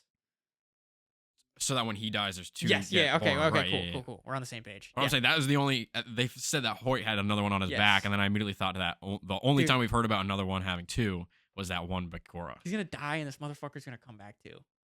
Bro, That's what I- true. that's- yeah, the that's what I'm Shrike's gonna assuming. cut He's his head off, carrying- and two Hoyts are gonna come back. Yeah. Or Or no, what? no, no. I'm It's gonna be the assuming priest. It's gonna be the priest. That's what I'm assuming. Which priest? The one that got nailed to the cross? Yeah. Yeah, because that's his parasite that's on him. He has two. He has one of his own, and the priest parasite is the second one. On his back, on Yes. Father Hoyt's back is the Yeah. priest one. That's what I'm Yes. assuming. I don't know if That's it what says it's like. explicitly, I but thought it that- was that- like- Yeah, that's what I thought was the point. I don't know. It's- I guess that would make sense. Yeah. I Well, mean, I what guess did he we'll do find with it out. though? He took it off, and then I thought Can't he take just. it off. I It's thought just on him. no, I thought he took it off of him when he was crucified. I thought Yes, he took it he off. took of it him. off of him. It must have stuck. He to put him. it back on. He put it on himself. I don't think he meant to, but I think it like fucking don't just know, like dude. went on him. What an idiot. Yeah.